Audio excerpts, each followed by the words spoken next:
So today I'm going to present to you my talk, Update Your Neural Uplink, Break Your Routine to Become Faster.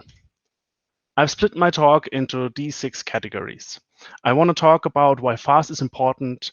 I'm going over what cognitive load is and why it makes the coding hard, and how you should be training your typing to get better, to get faster, and why I think Vim is the best tool for that, and how to get started with Vim. First, the argument. So why fast matters. I think fast is important, and I hope I can convince you today that this is true. For me, there are 4 main arguments why fast matters. First, efficiency. Efficiency is a recipe for fun. The more efficient we are, the more immediate effects we get, the more fun we are having coding. Being fast is healthy because the less cognitive load you have, the less stressed you are working, and we all know stress is a negative health influencer. Being fast makes you compatible because if you are able to program and type and work fast, you can always work slower and adapt to the speed of others. And of course, it's economic. I mean, we all know that spending a long time on feature development will not make it cheaper, right? Some of you probably know this image. So you know this feeling. You watch a user, an inexperienced user, hunt and peck across a keyboard, searching for a letter or trying to type something, and you get this feeling, right? This feeling of helplessness. You kind of want to help, but you don't want to inconvenience the user. Well, it might not be you, this user. I definitely feel a lot in his shoes because it always depends on who you compare yourself to.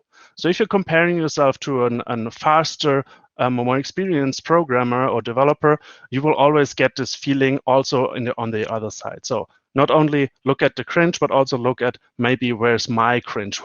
When do I produce this feeling in others? So, and everything is relative. So just for a few examples for a cringe feeling for me. So if somebody taps cursor down 20 times to get like to a lower line, or painstakingly select a word to try to exactly get it, perhaps needs a few tries to do that, or scroll reading through folder structures, searching for a file he already knows the name for. There's better ways to doing that. And I hope you convince you that you should invest the time that you actually find those better ways. But is it actually worth investing that time to learn about these better things? I'm not sure if you know this table here. This is a table from XKCD. You can check it out. I'll share the slides later. It basically says, so how often do you do the task per day?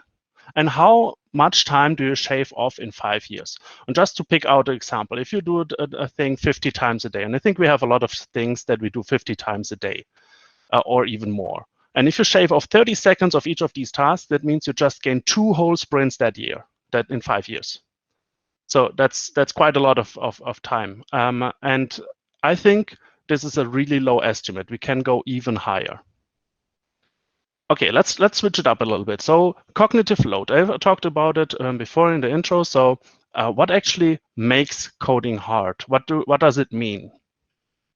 During this problem, you walk into a room and you completely forgot what you wanted to do there. I hope I'm not talking and nobody says like, no, I never experienced that. I think everybody knows that.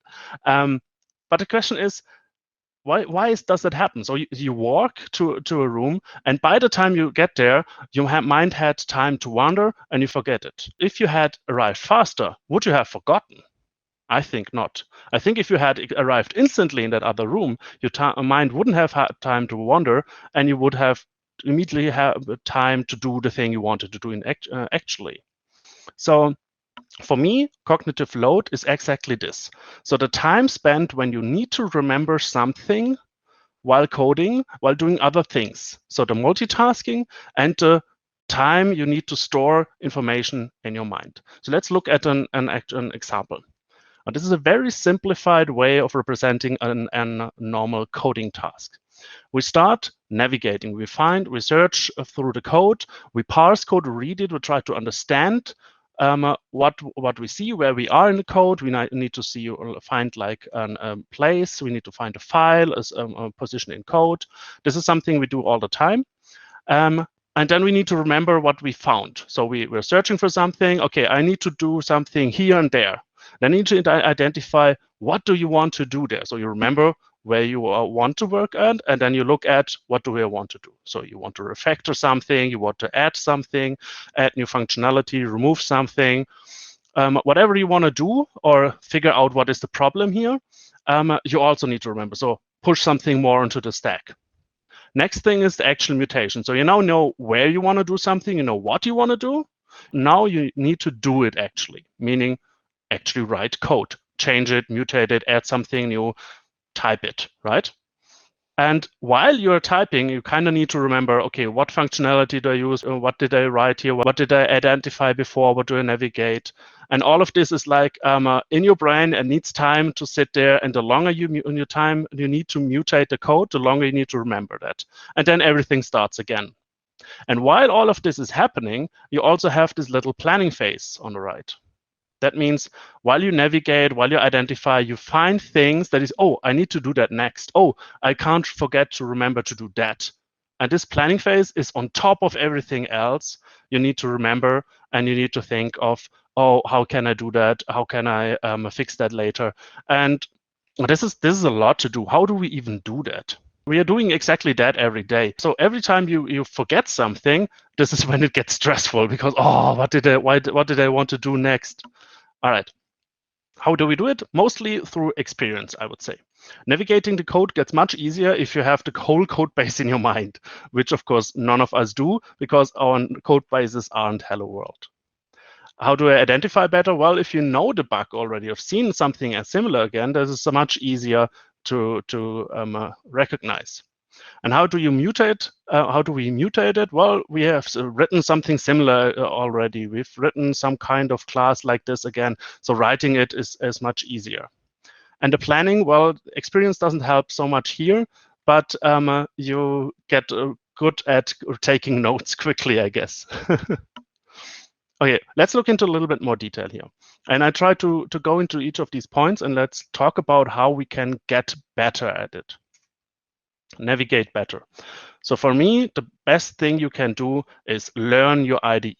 Learn to use it well. Use all the features it has available. May it be jump to file dialogues, switching between the least recently used files, use the file outline, use the go-to definition, declaration, and reference, or whatever you have. There's tons of features in your IDE that helps you navigate the code. Use them and learn the keyboard shortcuts. Because hunting through menus, finding the function, or I remember it was somewhere, is also not reducing your cognitive load. Get quick at it and don't need to think about how you use your tools. Identify better. Well, this is the one where I can't really tell you use tool X and you got good at it. This is something where you just need experience. Write code, build stuff, just immerse yourself in coding. Do the works, just knuckle down and code every day. It just is the only way you can get better at identifying issues and identifying things. There's one more thing though. Sometimes experience doesn't really help you because you get stuck. You don't have an idea how to solve it. So now you can be creative about it. So try to get your creativity running. And sometimes that doesn't work so well. So a few tips are get up, walk around, take a glass of water, take a shower, start juggling, talk to somebody else about anything. It doesn't even have to be about a topic, but it really helps to explain somebody else what the problem is, even if it doesn't really, if it doesn't have any clue about the thing. It can be your girlfriend, your wife, who doesn't know anything about the topic. Just talking about it and explaining in different terms so that the other person might understand it or even not helps you figure out what the solution is. Plan better. So this is the most difficult where experience is really hard to help anything with. I feel like one is, well, have a good reflex writing things down. As soon as you notice it, sometimes you think, I can remember that. It's only in like 5 minutes, but 5 minutes is a long time in coding time. So writing things down all the time helps, but don't get too quick about it. So refactor the class or test the method will not help you later. And I feel like this is something where mob programming can really, really help you, because while one person is busy mutating the code, the other person is instructing you, and the third or fourth person can just take notes, create tickets, and plan ahead, and keep that in mind, which you don't have time for right now because you're busy writing awesome code. So I now mutate that better. This is one of my favorites because I think this is the one with the most potential. Here you can get fast, you can get automatic. Don't think, let your fingers do the remembering. This is something that you can train so much and can so much better at, that it is a pity that we don't spend more time on it. So I really want to advocate this. And that is because we are typists and our typing speed really matters, because that's what we do the whole day long. So let's get good at it. What does typing speed even mean? So just in comparison, an average typing speed is 41 words per minute. That's like average over user basis. So I think this is something that I've seen most of us fall into, and is a good indicator on where most people are. Just to have a comparison here, 212 words per minute is the fastest typing speed. It's a typing speed record that is held by Stella Pajunas-Gamant since 1946. It's ridiculous. But this is, of course, peak time, and the actual Guinness Book record for 50 minutes typing in a constant velocity or an average velocity is actually the same as the average reading speed, which is really interesting, because the average reading speed, like it's written here, is 150 words per minute. Meaning that if somebody is telling you what you should write, if somebody is reading you what you should write, you are in average 3.5 times slower than a person reading out loud, which of course leads to slowdown, breaks the flow, and of course increases cognitive load again. The problem is even worse though, because what does that mean for me? If I want to write this enum, and somebody tells me, okay, write an enum, it's called annotation types, and it has these 9 values inside. I don't need somebody to tell me, write class, annotation types, open parentheses, enum, closing parentheses, colon, because I know the language and I can write that. And I think most of you can parse this function with a glance. You don't really need time to read through it because you can just parse it at once. So how long would you think it would take you to write this function? And I want to make this a little bit interactive. The people with cameras on, or if you want to turn your cameras on for this part, just give me a quick heads up how long it takes with the finger. So 2 minutes, 1 minute, or a 0 for less than a minute. Okay. It's actually really good. So there's a lot of 2s, a lot of 1s. So the average, I would say, is between 1 and 2, which is actually quite good because that's quite close to the truth. So you estimated yourself good. The people that estimated 1 minute, I think I know one person here that can do the 1 minute. I'm not sure about the rest. 1 minute is really freaking fast. If you type 2 minutes, that's the average, and I think we are mostly a little bit above average. Just as a reference, 60 words per minute is the entry-level professional typist. So if you want to change afterwards to a professional typist job, 60 words per minute, that's where you want to get to, right? So how do we get better at that? And I actually ran an experiment with the AnnaApps team the last 2 weeks, and every day we did a 5-minute training regime. And we actually got better by a few words per minute after only 2 weeks. What we did is we used these 2 tools. One is Keyzen, which is a tool where you can train your typing accuracy, and TypeRacer, which is a competitive online game where you can race typing against other players. And those of you who learned an instrument perhaps know this method of going slow and fast, which is really important to train velocity and train correctness, because if you switch those up, it really increases your learning speed. So I can only recommend that. Like I said, it's in the slides. I'll share that later again. 5 minutes per day. It's all it takes to get better. A professor of mine used to say, the laptop is to the technician as a hammer is for the smith. So after we talked about the typing fast and the problem with the cognitive load, let's go into the tools we use to type. I think you should use Vim, but any tool is fine. So I'm going to go into a little bit into Vim, the arguments for Vim. And if you don't feel like this is talking to you, I think most of the things here are also true for other editors. You can solve with other editors. I choose Vim, and I'll tell you why. Because at first it was a curiosity, but now I'm really convinced Vim is the editor for me. I used a lot of editors over the years, a lot.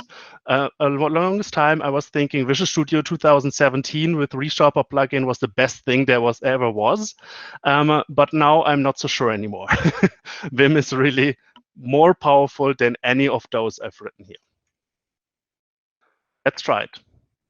I have this little loop that just loops over all the thoughts in my brain data and logs them to the console. I only want to log big thoughts. So this is how it improved for me using Vim. Let's first do this in WebStorm.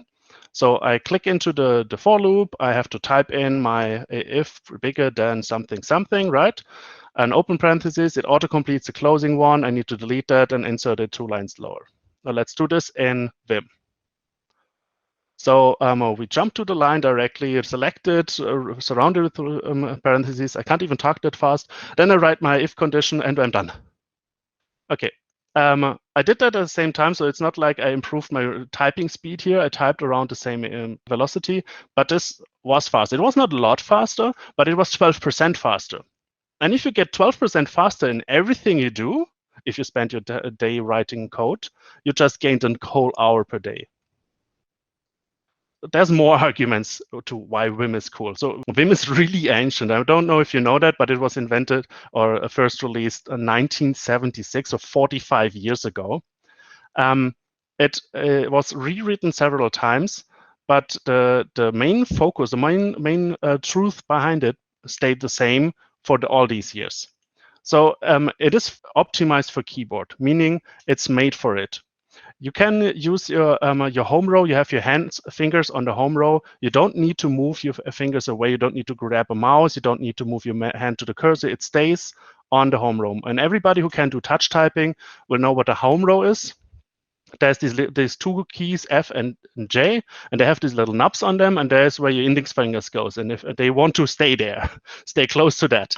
And if you don't have to move your hand a lot, that means you get fast. And Vim does that. All the commands are at your fingertips. It's focused for code, meaning there's no distraction. There's no fancy graphics, of course, but there's also no distraction. It's code centermost. You can have pop-ups if you want, if you install some plugins, but you don't need them. It doesn't need it. It's super customizable. You get the most plugins ever. You can write your own plugins really easily. You can write key bindings. You can reconfigure this whole thing to look completely different. There's games in there. People use this as an operating system. You can do scripting. There's awesome help built in. This thing can do everything you want to do if you just configure it the way you want it. And it's super powerful doing it because the baseline, the vanilla Vim, has super powerful features. You have macros that are frontmost center. You have in-code navigation that is super fast. And you have ubiquitous mutations that you can use on any kind of text you use. So if you're writing code or if you're mutating your README file, it doesn't really matter. The mutations work everywhere. And all these mutations and this navigation interface build its own little language. And if you're fluent in this language, you're fluent in writing and mutating your code at the speed of thought. And that's important because Vim is fast. It's optimized, and it's around for a long time. If you open your WebStorm or PyCharm, it takes a while. Vim just opens. So how do we even get started with Vim? Vim is like this huge beast of software that sounds like there's so many memes about how steep the learning curve is. So how do we even get into that? So let's try to talk a little bit about this. And like I said, there's a lot of memes, and it isn't actually as hard as it seems. And I hope all of you know how to exit Vim. This is not covered by this talk, sorry. All right, so I think or what I did is I started small in a way like this. I installed PyCharm, or I have PyCharm and VimStorm, and I installed a plugin called IDEA-Vim. And IDEA-Vim lets you use Vim inside your already known IDE, meaning you can use all your refactoring, your keyboard bindings that you're used to, but on top of that, you get Vim mode in your editor. So you're not breaking everything at once. You can just start with a little bit of Vim. But that makes one big change, and that is Vim is modal. So you get two modes as a first intro here: the normal mode and the insert mode. To get into insert mode, you press I, and to get into normal mode, you press escape. And you start in a normal mode, meaning a normal mode is the way to place your home base. You always want to return to the normal mode. It's where you want to be the most of the time, where you can execute navigation, commands, motions, and so on. The insert mode is what you're used to. This is what your editor does. It's most other editors do, meaning here you can type text. So if you install this plugin, press I, everything is as it was before and nothing changed. The next thing I think you should learn is the cursor keys, the navigation keys. Now, these are called motions. There's much more than these, but those are the most basic ones. So like I said before, there's this home row thing, and the J key, if you look at your keyboard, has this little knob on top of it. So this is where your index finger goes, meaning to navigate up, down, left, right, you don't even need to move your fingers more than one key, if at all. So this makes navigation really fast. I'm using this all the time, and it takes a little bit to get used to. So for me, it was a week and a half to get used to this. But after you get used to it, you would kind of want to have it everywhere. So this moving down your hand to the cursor and then finding back to the home row is a waste of time in my mind that I'm really bothered in if I have to use it in my browser. So short disclaimer at this point, this is not a Vim course. So what comes next is a short introduction, and I don't think you will remember everything, and it's not meant to tell you everything that you need to know for Vim. That I cannot cover this in the last half hour. So let's try to grab some idea of what this means to use Vim, and to maybe have a reference with these slides how to get into it again. Oh, I talked a bit about that Vim is a language. So that is how this language is structured. You have generally commands and motions that you can execute at any time. So you can just press a command and it will execute, or you can just press a motion that you can execute. But you can also combine those. For example, you can say, I want to delete 3 times, or 3 characters, 3 words. You can just combine a number with a command. Or you can command with a motion, delete downwards, delete right, delete up, or change, or do anything actually. And you can even combine it 5 times command in a motion. So delete 5 times everything until the search result, or twice the search result. This gets really fast, really complex from the way of saying it, but once you're used to doing it, it makes it it's really easy and intuitive because it's a language, and if you get fluent in this language, you can just type it. The last thing here is text objects that represent structures. For example, everything inside a string, everything inside parentheses. So usually text objects are defined by delimiters, but they can actually be structured however you want. You can create your own text objects if you want. But let's go a little bit into more detail. So we have these commands here. There's the reddish ones. Those are actually called operators, and the non-reddish ones, which are pure commands. Operators mean they need something afterwards. They don't just work as an one push button. They need a motion or a text object afterwards. So for example, for delete, you can press D and then a direction, delete down, or DD, delete the whole line. You can press X to delete the character under your current cursor. The same thing for change. You can press S. It also deletes the character under your cursor, but it also jumps into insert mode, saving you one button press. And this gets really powerful because you can combine it. So for example, if you go CW, you change a word, so you delete it, and you jump into insert mode directly. So the next thing is yank. You have 2 copy buffers. One is the regular copy buffer that you have, and the Vim built-in one is called yank. So you can copy anything, yank it, and paste it somewhere else with P. And this is just a really quick intro into like 3 main functionalities, but there's tons more. There's join lines, indent lines, format lines, undo, redo, recording macros, and so much more that it doesn't even do it justice to list here something.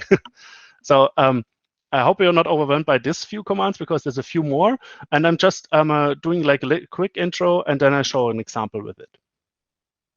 So motions, we already seen a few with HJKL, where you move left, right, up, down. And here we have a few advanced one like W and B that jumps whole words. You have F that jumps in the current line to the character type. So if you go F equal sign, you jump to the equal sign, meaning you can do something with the part afterwards really quickly or the part before really quickly. And like I said, you can combine these with commands, delete everything until a character, for example. The star symbol, the star key will jump to the next occurrence of the same word. And the slash will trigger search. So you can also scroll with Control D for down and Control U for up. But there's, again, so much more. I have listed here a few. I won't read all of them. But there's tons of motions. And the idea is just take one. Take one every day. So you get good at HJKL, you train normal mode and insert mode, and now every day just take one new motion, one new command, and try to integrate it into your flow. I've done that. It took a few months for me to break my habits and get to this, but I also switched my keyboard layout doing it, so it was a little bit harder. You don't need to do that part. Let's take one more one more concept. It's the text objects, just because it's really powerful, and many that have used Vim aren't aware of what it does or how it works. So first you have the scope of a text object. So you always have 2 buttons that you need to push. So first you decide the scope and then the delimiter. The scope means A for the article A and I for inner.